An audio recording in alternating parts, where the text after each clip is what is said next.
one of my things is I want to lead with value and integrity. Okay. Okay, so all my videos that you see, these are my personal recommendations. I've vetted the people, or I've been to those restaurants, or whatever it is that you see. Okay. It's not, I'm not doing it because they told me, hey, come do it. Yeah, then let me pay you for it. Correct. Okay. And I've done a lot of pro bono work, meaning Okay. I do it for free for a lot of small mom and pop. I've also done some paid ones too. Okay. But whether I did it for free or paid, I don't do it unless I agree. You actually recommend it. Unless I personally like it. You don't have to like my preferences or my taste. We can have different tastes. Of course. But that's my personal take on it. Okay. So yeah. So once you started growing your audience and started growing your social media game, deals went growing as well as your Instagram? It wasn't like a direct correlation. Okay. So what I have found is the following. I had made a conscious choice of whether I wanted to start a YouTube channel or social media, like short form marketing, right? Instagram, TikTok. I'm on TikTok as well. I decided to go with short format because I knew it was going to grow faster than YouTube. YouTube is a great platform, and you're going to get better leads than social media. Okay. But it takes longer to grow. Okay. And since I was up against the clock, in a crazy market, I'm like, let me take the shortest possible. The shortest path possible, yeah. Now, again, the leads from, like I said, YouTube are way better because if somebody's sitting there and watching you for 15, 20 minutes and watches a couple of your videos, they're already bought into you. Okay.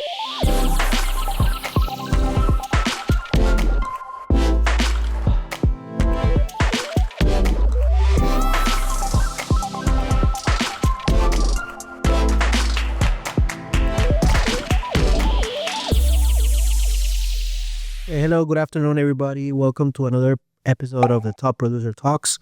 I'm here with the unofficial mayor of Orlando, Mr. Adaniel. Some of you have known him. How are you, man? I'm doing great. Thank you for having me on the podcast. Excellent, brother. So why the unofficial mayor? Talk to me about that a little bit. The unofficial mayor. Well, for one of the aspiration behind it, I do plan to eventually at some point politics. Only because I want to have a certain type of impact in the city of Orlando. Okay. But honestly, the slogan or the, I guess, nickname, more or less, kind of came from some of my followers. Okay. They would send me DMs. They're like, man, you're like the unofficial mayor of Orlando. And after a while, I'm like, I kind of like the sound of that. Yeah. And that's when I ran with it. Excellent. I see that your Instagram game is very strong. Okay. I see that. And I seen you like a couple of times you come up on my feed, and I was like, one day I want to interview you. Talk to us a little bit about your beginning in real estate. How this game started with you in real estate. Absolutely. So I started in real estate about 2.5 years ago. Okay. And when I got started, that's when the market started shifting, meaning the interest rates has just jumped up. Okay. And home prices were also at a very high level. So, but my very first time getting into real estate wasn't 2 years ago. It was actually back in 2008.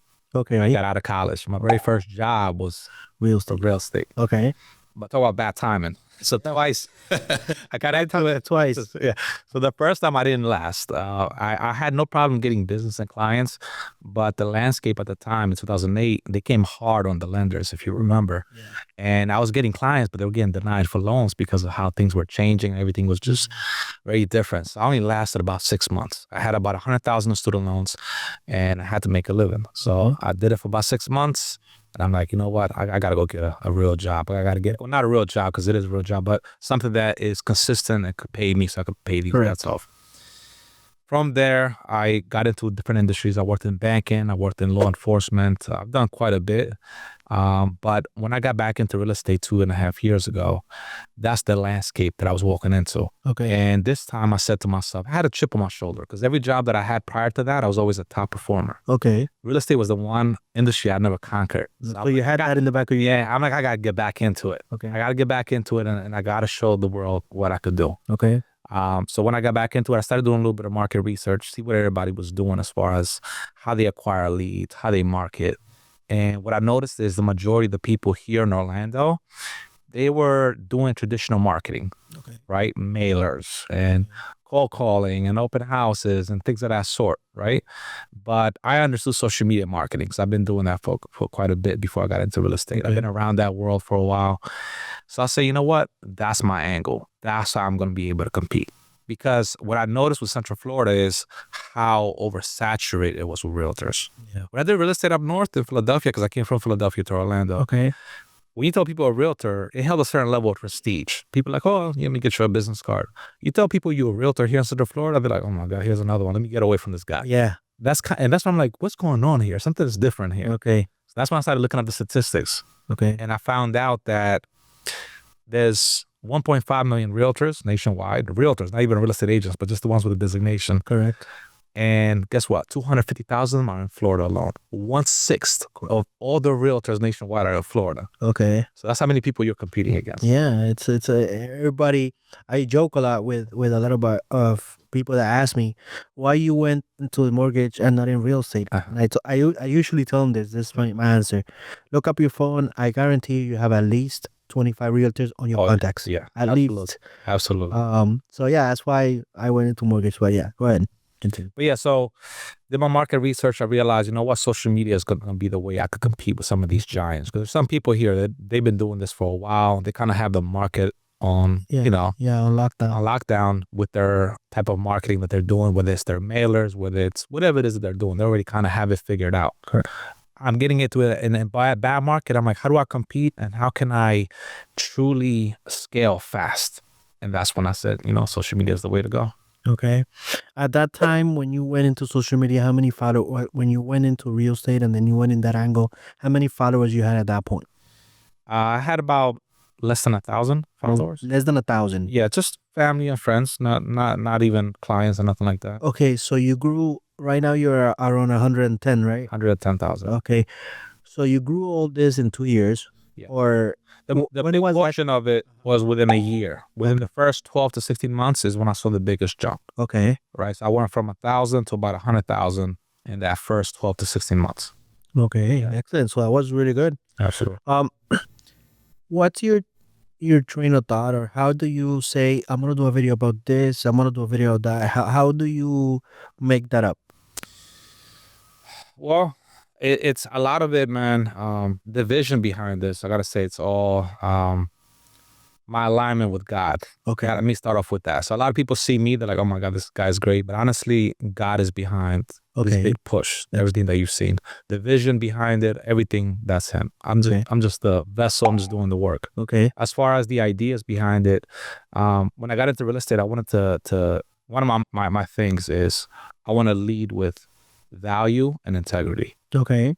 So all my videos that you see, these are my personal recommendations. I've vetted the people, or I've been to those restaurants, or whatever it is that you see. Okay. I'm not doing it because they told me, hey, come do it. Yeah, God, let me pay you for it. Correct. Okay. And I've done a lot of pro bono work, meaning I do it for free for a lot of small mom and pop. I've also done some paid ones too. Okay. But whether I did it for free or paid, I don't do it unless I agree. You actually recommend it. Unless I personally like it. You don't have to like my preferences or my taste. We can have different tastes. Of course. But that's my personal take on it. Okay. So yeah. So the first thing you do is you have to like the product, you have to like the area, you have to like what you're gonna offer. Yeah.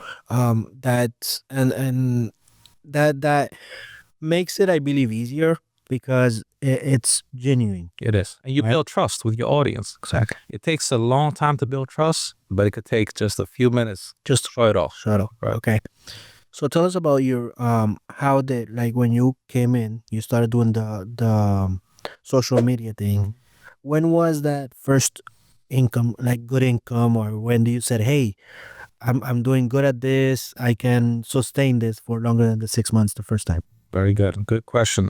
So a lot of people, when they get into that game, right, the whole social media marketing, they want to see immediate results. Yeah. My story wasn't that. Okay. Right. So what I did was, when I decided to pursue social media marketing as my main source of lead generation, I set aside a budget for a whole year. Okay. I had a lot in downtown Orlando at the time. I sold it. Okay. Took the proceeds of that. I put it aside for my marketing budget. Okay. And I said, I'm going to use this to pay a videographer and editor for a whole year. Now, I'm still the one coming up with the scripts, and I'm pretty much the producer, writer, and actor. Okay. Right? But then I still need somebody who could fly a drone, who could edit, I cannot do all that. Okay. I'm only a one-man show. So that's why I put aside that budget for that. And it also made me kind of commit to it for a whole year. So once I started creating content, I would say the first 2-3 months, we're kind of experimenting with different types of content to see what works best for me. Okay. So I've tried your traditional content, the realtor walking into the house, sliding their hands across the granite and all that. I'm like, that wasn't, it didn't feel authentic to me, and it wasn't really my style anyway. Okay. Me, and this is a big thing that I want to tell to everyone that does get into social media, try to be authentic to who you are and how you like to do things. Okay. Example, when I have family and friends come to town, they always hit me up first, like, yo, what restaurant, what club, what? Yeah. I've always been that person to go to for that stuff. Okay. Right? So I'm like, you know what? Why don't approach real estate this way? Okay. Instead of everybody else is doing the whole house stuff, and I had a little bit of the house stuff too, but I'm like, I want to show you the lifestyle. Okay. You know, Okay. I'm one of those people that relocated here, 7 years ago. So I know the feeling. And one thing I noticed with Orlando is there's a lot of great places here, but they don't do a great job marketing or putting themselves out there. So you have to almost find it, look for it. It's like a gem. All these nice restaurants, like a gem. You have to look for it or ask around, Okay. So I wanted to provide that exposure to them. Okay. So this is very important, guys, because unfortunately nowadays you see a lot of people that are just copycats, right? Okay, so let me go into this, or let me do this video, the same thing he does it, and then it doesn't have the same views, the same organic growth that you had. So very important, guy, for you guys to learn and see that you have to be genuine with what you do. Yeah. Do it, give it your own spin. That's great. That's because I've had a lot of realtors copy what I'm doing now, right? I could probably say I was probably one of the first ones to start doing that. Yeah, no, I don't know anybody else was doing the lifestyle as a realtor before me in the Central Florida area. But now you have a lot of people doing it, and some of them are going to be successful and some of them are not, especially if it's not, like you said, authentic to who they are. Yeah. If you're a homebody and you're over here talking about like, hey, these are the best places to go, it's not going to be authentic because you don't step up. He's probably bigger, and then he's taking you to a Brazilian rodizio or something. Exactly. Yeah. So they have to be authentic. Okay, so you committed for a whole year. Correct. All right. First 3, 4, when was that first paycheck that you said all this was worth it? So I would say my first, not even first paycheck, because I would say I didn't get paid for the first 5 to 6 months. Okay. But my first big lead that said, you know what, I'm on the right path. Okay. Was after the 3rd month. The 3rd month, I got a consultation for someone who wanted to buy a $2 million house. Oh, okay. Right. So I'm like, oh man, this is working out, right? And that gave me that boost of confidence. Like, okay, I'm on something. Because before that, I'm just doing it. I'm not seeing any results. Yeah, no. And then just to give people a little bit of a context, average purchase price here is around $350,000. So a $2 million deal, it's a big deal for us here in Central Florida. Now, funny enough, that person never ended up buying. Okay, he didn't buy, but that's all I needed just to keep me going. Yeah, he gave you that little boost. Yeah, exactly. Like, okay, just keep at it. It's gonna come. Okay. Right. So from there, they gave me that little boost of confidence. Like, okay, I'm on the right path here. I just gotta stick with it. And then by month 5 or 6 is when I started closing deals. Okay. How was your train of thought in that moment where you're still without an income, a set income in the first 5 months? You have to be very strong, like mentally, for you to say, you know what, I'm gonna stick to this because I know it's gonna work. Like, how were you able to make yourself get to a point where you were not gonna quit on that 4th, 5th, 6 months? Yeah. Well, remember I told you earlier, I kind of had a chip on my shoulder to begin with, going back into the real estate.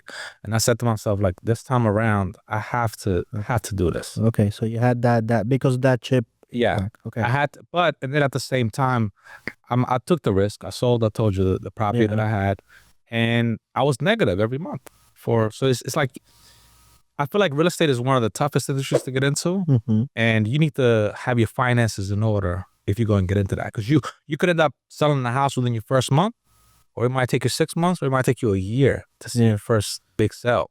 Yeah. So you have to be, like I said, financially ready for that. Okay. Yeah, you have to be like organized. Organized, yeah, and you have to have your finances in order. Okay, so if you're not going to get paid for the first 3 months, how are you going to cover the bills? Yeah, Do you have any money set aside? Like how are you going to manage this? of course. Okay. Because then it's going to get into your head and you like then give up too soon. What do you think on that point or on that note?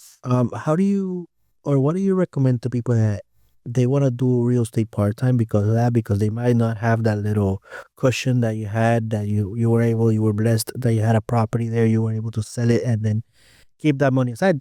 Most of the realtors that get into this industry right now, they don't have that money. Correct. They're trying to do DoorDash, Uber, all this stuff while they're working. So, what's your train of thought of that? And then, what's an advice that you can give them? So, well, two things. One, that little property that I sold, that was just enough to pay for the marketing. That wasn't covering my bills. Okay.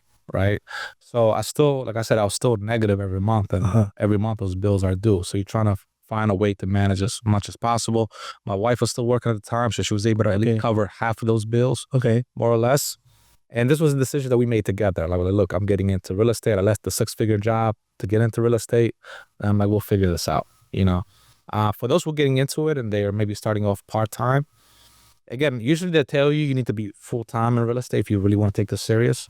But again, in the economy that we're in right now, if you have a great paying job and you could do real estate on the side to kind of get your feet wet and learn, because there's a big learning curve that comes with real estate at the end of the day. So if you want to take that approach, that's completely fine too, because your first few clients might end up being family members or friends anyway. Correct. You know, but once you kind of figure out like how to market, and that's the other thing too, real estate is like a form of entrepreneurship, right? So you are self-employed at the end of the day. Every day you got to wake up and hunt for your next deal. Yeah. Right? You don't get to eat unless you hunt. Exactly. So coming from somebody who's been in corporate to go into being self-employed is completely different. A lot of people get into real estate thinking like, oh, I could work whenever I want. I could just dress nice, show a couple. No. They get into it because of the Netflix shows. Yeah. Oh no. Yeah, no, that's crazy. Okay, so then in those first 6 months, how did your Instagram like following grew? In that first, you said 40, 50? Yeah. Or So it grew in stages. So I would say the first 10,000 followers are usually, the first 10 to 25,000 followers are usually the hardest to grow, the hardest, yeah. right? But it also could be easy depending on how much you put out. And it's usually, it comes almost like in like little segments, right? So first is like breaking that first 10K barrier, then the 25K barrier, then the 50, then the 100. Okay. You know, and there's some people who cannot get past that 100K. They're stuck at 80 or 90 or whatever the case is for whatever reason. I'm stuck at 5,000. Yeah. Again, it's different for everybody, right? So just figuring out what works for you. For me, again, I just wanted to provide value. It wasn't about the likes. A lot of people focus on, am I getting enough likes? It doesn't matter. I will focus on just, are you providing enough value where people are actually saving your content, sharing your content, and the viewership grows from there. Yeah, like you don't, because I see your content and I'm going to leave your Instagram here, of course, but if you see his content is not, it's not what we see all the time in real estate. Usually what we see is sell. Look at this house. This is an open house. No, you take a different approach to it. And I see that. I think that's why it works for you. Yeah. And the other thing too, if you notice from my videos, one thing that I started doing very early, now it's becoming a common knowledge, but it wasn't before. Okay. I never started my videos with who I am. Okay. It was never, hi, this is Zoga. I leave it in the end. I start with the value first. Okay. Because nobody cares who you are until you show them why they should care. Of course. Right? So that's why I start with the value. And then in the end, I let them know who I am. Okay. But I see a lot of realtors make that mistake. Hi, this is so-and-so, or welcome to go straight into the most important thing. The hook. The hook. That's what we're saying. You got to stop the scroll and you got to be able to retain their attention during that, 60 seconds. Okay. Once you started growing your audience and started growing your social media game, deals went growing as well as your Instagram? It wasn't like a direct correlation. Okay. So what I have found is the following. I had made a conscious choice of whether I wanted to start a YouTube channel or social media, like short form Okay. marketing, right? Instagram, TikTok. I'm on TikTok as well. I decided to go with short format because I knew it was going to grow faster than YouTube. YouTube is a great platform, and you're going to get better leads than social media, Okay. but it takes longer to grow. Okay. And since I was up against the clock Okay. in a crazy market, I'm like, let me take the path, Shortest possible. the shortest path possible. Okay. Yeah. Now, again, the leads from, like I said, YouTube are way better because if somebody's sitting there watching you for 15, 20 minutes and watches a couple of your videos, they're already bought into you. Okay. Somebody watches your social media content, they have to see you at least 6, 7, 8, 9, 10 times before they even decide to like, okay, let me hit this guy up. Yeah. Yeah. I know. You know what I'm saying? Tough. So you're in Instagram and TikTok, you said, right? Instagram and TikTok. And I'm planning to get into YouTube next, hopefully this year.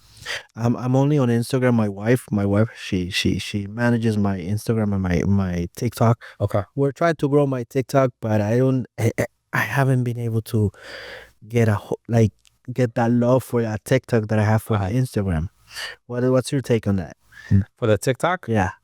I'm the same way. Okay. So I'm on TikTok. My TikTok following is about I think maybe 20-some thousand, something like that. What I noticed with TikTok is the way they consume the content is completely different than Instagram. So it won't work, like the same video won't work for... So I do repurpose. Okay. Right? So I post this because I just don't have the time to create separate content. Ideally, you do want to create separate content. Okay. The way TikTok works is you want to create very organic content, not highly produced. Okay. The organic content, the one where you just flip the camera around, you on the go, whatever, you just talking or doing something, those perform better because that's the point of view that they're used to. Okay. Instagram is a little bit more done up. Okay. So those are the type of videos that perform better on Instagram, the ones that are a little bit more, edited more, Yeah, no, it happens because sometimes I do the same thing. I repurpose the videos because same thing, we don't have the time. And then sometimes I see that my video on TikTok gets 600, 700, 800 views in 10, 15 minutes, where in Instagram I have 20, 25 views. And then the other issue too is it's not as user friendly when it comes to messaging your potential clients. TikTok versus Instagram. Okay. Instagram has done a great job with that, where now you could use platforms like ManyChat and so forth to kind of automate the messaging. Yeah. TikTok, I can't do that. Okay. So it's a little bit harder to be able to engage with every single user there that is interested in, Okay. So, yes. So tell us a story about your biggest deal, or how you got your biggest deal, if it went from social media, and how did it make you feel in that moment where you said, I'm here and I'm staying, and I passed that barrier of the 6 months. Yeah. I mean, the biggest one so far that I've sold, again, I'm only in the industry 2.5 years, has been 1.5 million. 1.5 million. Excellent. And I sold a few at that price. Okay. So it's not the only one. So I've done over 3 deals that are over $1 million. Okay. Excellent. Which is pretty good because it allowed me to kind of break into what we consider like a more luxury market early on, whereas I see other realtors that have a really hard time even crossing that $1 million barrier when it comes to selling. And a lot of times it's not even the lack of skills, it's their own confidence. Yeah. They don't feel like they could, whatever it is. Yeah. Yeah, because it's tough. Like you see that luxury market as another animal. Yeah. Right. And it's not. It's just, again, it's a little bit more, obviously your level of service has to be a little bit, higher.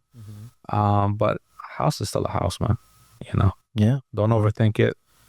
And then do you specify your specialty is that luxury, or because most of the realtors now they want to be a luxury realtor or a luxury house realtor? Everybody wants to be a luxury realtor, right? So, but you have to understand what I would say is kind of study the type of clientele that you're getting. Okay. Like who are the people that are actually gravitate towards you? Of course. It might be first-time buyers. It might be luxury buyers. It might be a mix of different things. For me, my clientele is a huge mix. Okay. Every age group, every ethnic group. And I think another thing that helps me too is I have a pretty ambiguous look. So people, they don't know if I'm white, Hispanic, Arab, I got passed for pretty much anything, right? So I kind of, it makes me a little bit more relatable that way. But then it's also different price points. I had your first-time buyers to your luxury buyers. Okay. So now what I'm working on this year is kind of niche it down even more. Okay. Like, what market do I really want to kind of just focus on? And then you're gonna make that decision not based on purchase price, but based on why gravitates towards you. Yeah? What gravitates towards me, and also where do I want to take my personal brand? Okay. Like, who do I want to work with exclusively, and that type of thing. So. Makes sense. Okay. Tell us also tips. Okay. I have a question there. Some people say in social media that you have to be posting like every day, every hour, or certain amount of hours, or certain times. How does that work for you on your social media? Okay. So TikTok, Mhm. you could post. TikTok only works if you post a lot. That's why you see such a huge range of viewership. You can have one video only do 500, the other one could do 20,000. Instagram is a little bit more consistent, right? Every video does at least, let's say, 10,000, 20,000, whatever it is. It doesn't just do 500 views. Of course. Right? So I think TikTok algorithm rewards volume, just a whole lot of videos. They don't have to be, that's what I was saying. It could be organic. It doesn't have to be highly produced. Okay. Turn the camera around, record, boom, put it out there. Don't overthink it. Okay. Instagram, on the other hand, rewards more of the quality videos, right? Now, you can still do volume on Instagram. My personal take on it was quality over quantity on Instagram. My personal take. I've seen people that do quantity on Instagram and still do amazing. Okay. But regardless of which approach you take, it's a matter of staying consistent. If you're going to do quantity, make sure you could keep up with that level of quantity. Of course. If you're going to do quality, make sure that every week you post in 2 quality videos. And that was kind of my take on it. I started doing only 2 to 3 videos a week. But high quality. I see other people, they're doing 10, 20, right? I know what my capabilities are and what my capacity is at this time. I know I could stay consistent with at least this much. I always say, bro, that and it's kind of cliche or whatever you want to call it, but I always say that I wish I was able to understand the algorithm, right? Understand how it works, how it's been working, because you would think on the other side, for example, where I'm at against because of course my social media game is very small compared to yours, right? So I'll say, man, he was able to understand the algorithm, but it's just not. It's just studying it, right? It's studying it, and it's also, you got to think about it, right? It's like a code. Okay. So you put in the right prompts and it'll spit out what you want. Of course. Right? So as you niche down with your marketing, that was my biggest thing, was niching down. Who do I want to attract to my channel? Okay. Of course. So my content focused on just that, stay consistent, and I kept putting out that same prompt. Over time, the algorithm understands like, oh, the type of people that like his content or engage with it or whatever is this. And then it finally shows you to the right people, Makes So, sense. yeah. It makes sense. But if you put out content, your content is like a prompt, right? If one day you're talking about loans, the next day you're talking about, I don't know, something that has nothing to do with it, especially early on while you're growing your channel, the algorithm doesn't understand who to show it to. They're like, well, who do you want me to, Okay. you get what I'm saying? So you gotta this is very, very important video, guys, okay? Because here he's teaching you, or he's telling us how to grow, how to understand the algorithm, how to grow your social media game. Okay, so you just have to make sure the idea that you're doing, just keep on doing that same idea based on what you want to project to people, right? Right. And then Who do you want to attract to your channel? Yeah. Okay. And then what's going to happen is the algorithm is going to start understanding who they have to show you videos. Yes. Oh, okay. Early on, they're not going to know. Yeah, I know. And early on, a lot of people focus on, they'll tell, for example, they start their channel, they'll tell all their family and friends, hey, go like my stuff. And if they do that, and it's okay if they do it, but the algorithm is confused. Like, so who is your audience exactly? Who do you want us to show it to? Because Makes sense. these are not necessarily your potential buyers or sellers or whatever it is that you want us to show it to. So because early on, everybody wants to focus on vanity. Everybody wants to focus on, I want to make sure I look good, I have enough likes and views, and it's like, don't worry about that. All that's going to come. Just put out the content, and then after 30 days or 60 days, you want to kind of analyze your metrics, right? So after 30, 60 days of you putting out content, you want to start looking at it like, okay, well, which ones performed well, and why did they perform? You start studying, kind of like, reverse engineering, Okay. why this is working and not that. And then you double down on that. the one that's working, then you add another pillar to it, Okay. different type of content. You kind of keep going that way. What tools do you use to understand your metrics? So it's all right there on the insights. Okay. Right? So if you're using Instagram, you click on the insights. You want to focus on, for example, some of the new metrics that they put on there is the 3-second viewership. I don't know if you've seen that. Yeah. It has like a little thing. So if you're not getting enough people to sit through the first 3 seconds, that means your hook is not strong enough. So it's like different metrics indicate different things. Okay. Right? You just gotta learn how to read those metrics. Correct. So the first 3 seconds, of course, it has to be the hook. Yeah. If you're seeing that when you're studying your analytics on your reel that you just posted, if you see that most people are dropping before the 3-second line, that means your hook was not that good. You need to redo it with a better hook. Okay. Okay, so just analyzing it, the same platform we're talking about, Instagram here, it tells you the metrics, and then you get to analyze your metrics every 60 days, right? Yeah, every 30 to 60 days. I mean, your reel that you post, you want to analyze it within 24 hours to see what happened. Okay. But I'm saying every 30, 60 days, you want to pull up all the reels that you posted and see which ones performed the best in what areas and why. Okay. You studying your own stuff. What play works? Like playing basketball, any sport. Why did this work? Why doesn't work? What's happening? Right? Makes sense. What do you think about that people that usually want to grow it faster, and then what they do is they buy the followers? No. So what happens is, I've seen a lot of agents do that. And again, that's more of a vanity thing. They think like, oh, if I just buy 100,000 followers, the people gonna think I doing something big. That kills your engagement. Those followers that you're getting from India, China, whatever they're from, South America, because these are all like, some of them could be bots, some of them could be real people from those areas. These are not the audience you're targeting. Of course. So when you're putting out content, yeah, they're gonna click like or whatever the case is, but the algorithm is smart enough to understand that something is off here. Okay. So it's gonna kill you. It's gonna kill your engagement. Yeah. Okay. So you have 100,000. So you could tell pretty easily if somebody grew their page organically or if it's a bunch of fake followers. Yeah. It's very easy. You could look at their engagement. Yeah. Right. Yeah.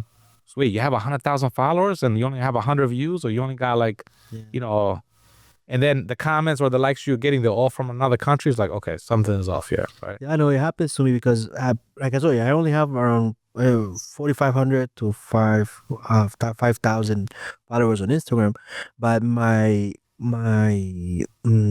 views are high. Like I had the last 30 days, I had over $50,000 people, $50,000 people visit my page, right? But I see some people that have 35,000, 40,000, and then they have 200 views, 100 views, 150 views. So that kills your game. So please, guys, don't do it, because you gotta understand what you're doing. If you get into Instagram or the Instagram game, if you're gonna do it for the right reasons, not just do it for the vanity, right? But our mind is messed up because we want everything automatic, and then unfortunately, that doesn't work that way. Correct. Yeah, grow it organically. I mean, there's other ways that you could help your page grow faster, but it's definitely not by buying followers. Okay. Because these are, again, like I said, fake followers. They're not necessarily interested in what you're doing. Yeah, no, it makes sense. So let's say you lose your account today. What will be the first, like the immediate things you will do to grow your page to where you have it now? I mean, because I already know what's working for me, I would just kind of replicate the same thing. Okay. Right? If I was to lose my account today, I would just start doing the exact same thing. I still have all those initial videos that I did. It's all sitting there in my library. Okay. You start reposting all of them. Okay. Okay. So just repost it in there. Okay. And then just to finish up here, what's that last thing you want to tell to our audience that they want to grow their Instagram, they want to start doing the real estate game based on what you've done with your Instagram? Like I said earlier, I would say stay authentic. Figure out what works for you. What's authentic to you when it comes to marketing and creating content for real estate. Whether it's you showing properties, whatever it is that you enjoy, try to work on that. And don't overthink it too much. A lot of people, they want everything to be perfect. It does not have to be perfect. In the beginning, you don't have a lot of followers, and it's okay to mess up, because now you're only messing up in front of a few hundred. Imagine messing up in front of hundreds of thousands. Yeah. So this is your time to kind of practice your batting practice, right? So just keep throwing out there, figuring out what works, and eventually you'll get to where you want to be. Okay, excellent. So thank you, Daniel, for Thank you. coming here, being able to take time off of your busy schedule to come and then give us a little bit of value. That's what we try to do here on this channel. Give value to the realtors that are starting, right? Because it's a tough market, hard market, and I see it a lot. I work with a lot of realtors, and they're discouraged. I was just this morning, I was talking to a realtor that she's a really nice person, but she hasn't been able to hit it, right? It's tough, yeah. It's tough. So that's what I try to give a little bit of hope to this industry, telling them that you will be able to get it. Just keep on grinding, keep on getting there, and then eventually it's gonna happen. Yeah, gotta have faith. Okay, So that's what drives me. So excellent. Thank you, Daniel. Appreciate it, man. Thanks for coming. likewise.